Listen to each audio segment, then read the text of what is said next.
This is Lance! At sa araw na to, back to school na ulit. Pero bago ang lahat, trivia muna tayo.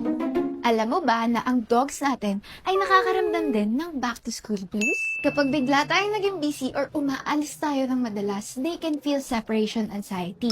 Kaya kung student ka or working, subukan mo mag-iwan ng mga toy, mga stuffy or play toys or bigyan mo sila ng extra playtime bago ka umalis.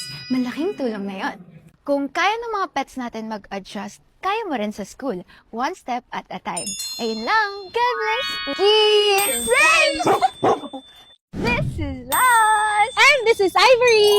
At sa araw na to, iikot tayo dito sa CBSU dahil Hahantingin natin yung mga aso para mapabakunahan natin against rabies! let's go! Rabies kasi is a zoonotic disease, ibig sabihin pwede siyang makahawa from animal to humans through bites or saliva. At nakakamatay ito kapag nag-appear na yung symptoms, kapag umabot na yung infection sa nervous system ng mga aso or kahit ng mga tao, wala nang gamutan. Ay, amoy dog! Ayan, sakal ko na! Good boy!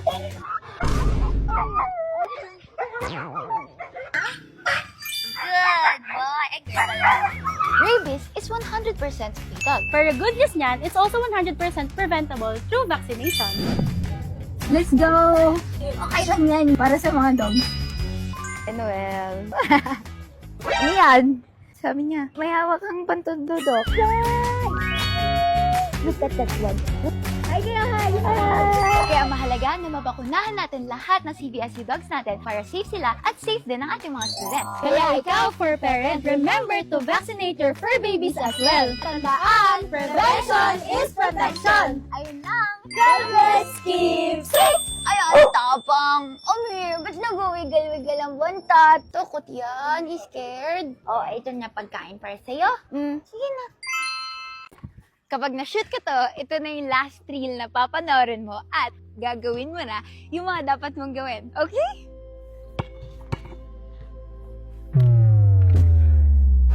Damn! Okay, game. Wala man dadaya. Alam mo ba na yung normal days para sa'yo is someone else's dream? So remember to be thankful araw-araw.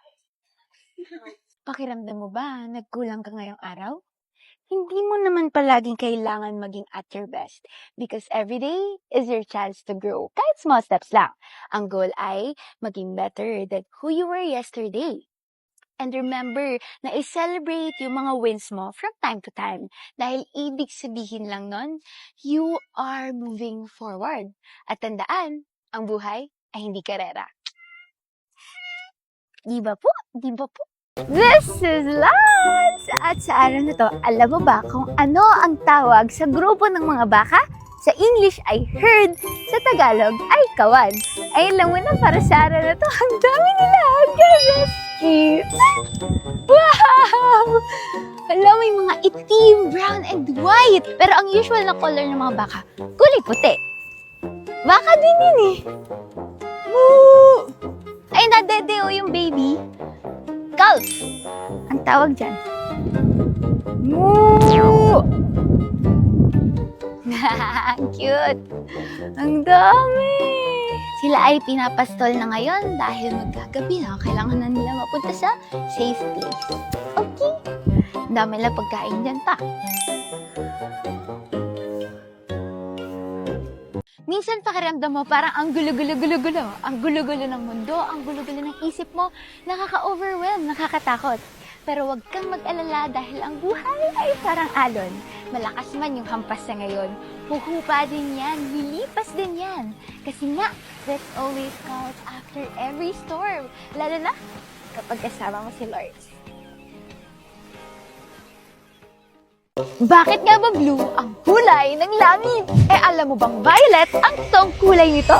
This is Lance! At sa araw na to, akala ng karamihan kulay blue ang langit kasi nagre-reflect daw yung tubig sa dagat pabalik sa langit. Pero ang totoo, walang kinalaman ang dagat dito.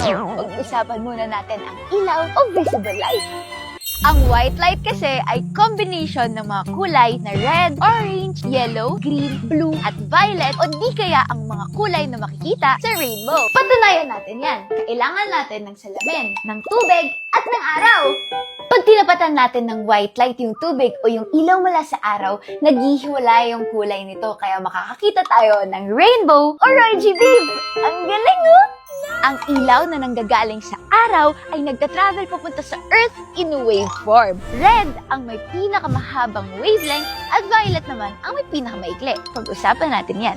Para mas maintindihan natin, ang flashlight na to ang magsisilbing araw natin. Ang malinis na tubig na to ang magsisilbing atmosphere natin. Pero syempre, sa atmosphere natin, may mga nakakalat dyan na nitrogen at oxygen molecules. Kaya maglalagay tayo ng konting gatas.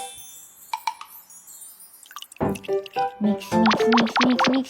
Ay, natakot. At dito, makikita mo ang nangingibabaw na kulay ay kulay blue. Ganon din sa mundo natin. Ang liwanag ng araw ay tumatama sa atmosphere natin. Samantalang yung atmosphere natin ay puno ng nitrogen at oxygen molecules at doon nagsisimula mag-scatter ang liwanag. At yan ang tinatawag natin na Rayleigh scattering. Mas maikli ang wavelength, mas malakas ang scatter. Ang blue at violet ay may maikling wavelength, kaya mas kalat ito. Mas nag-scatter ito kumpara sa kulay na red at orange. Ate Lance, kung violet ang may pinakamaikling wavelength at pinakamalakas mag-scatter, bakit hindi ito ang kulay ng langit? May mga reasons tayo dyan. Una, maaaring mas maraming blue light ang nilalabas ng araw kesa sa violet light. Pangalawa, nag-a-absorb ang upper atmosphere natin ng violet light bago pa ito makarating sa atin. At pangatlo, ang mata natin ay mas sensitive sa blue kesa sa violet. Ibig sabihin, mas magaling mag-detect ng blue wavelength ang mata natin. Kaya kahit mas malakas mag-scatter ang kulay violet, mas nakikita pa rin natin ang kulay blue. Pero sa mata ng ibang animals, violet ang tingin nila sa langit. Katulad ng mga bubuyog at butterflies na hindi nakakakita ng red light. Pero nakakakita sila ng ultraviolet light. Amazing! Ate Lance, bakit naman kapag sunset or sunrise, kulay red or orange ang langit? Magandang tanong yan, pero pag-uusapan natin yan sa susunod na video, kaya abangan mo ha. Ayun lang muna para sa araw na to. God bless you! This is Lance! At sa araw na to, samahan niyo ako sa Agri-Ecotourism Park ng CBSU. Tara! Alam mo ba that bees have to visit thousands of flowers just to make 1 spoon of honey? This is an example of wild honey coming from wild bees from Apis dorsata breviligula. Isipin mo yun, small efforts leads to a sweet success. Ganon din sa buhay natin, yung puyat sa pag-aaral or extra shift sa trabaho o kahit simpleng disiplina, pakonti-konting sakripisyo man ngayon, naghihintay naman sa'yo ang matamis na bunga. Kaya next time, kita-kita tayo dito sa CBSU Bread Center here at Agri-Ecotourism Park.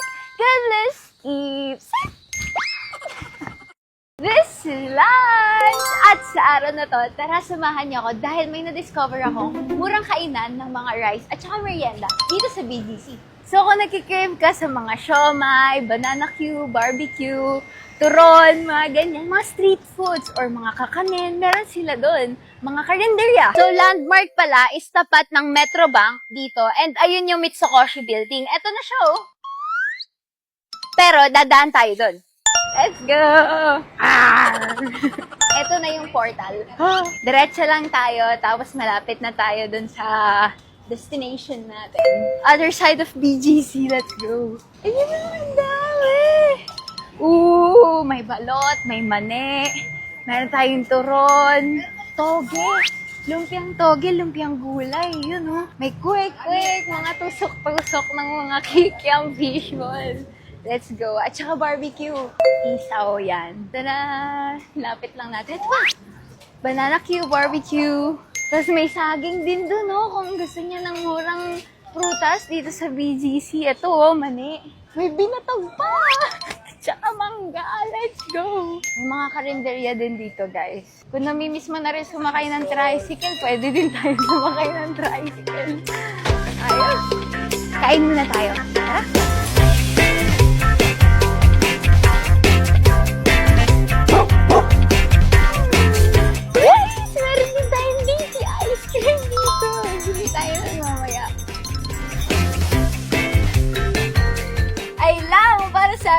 Kita-kits tayo dito ha. God bless, Keeps!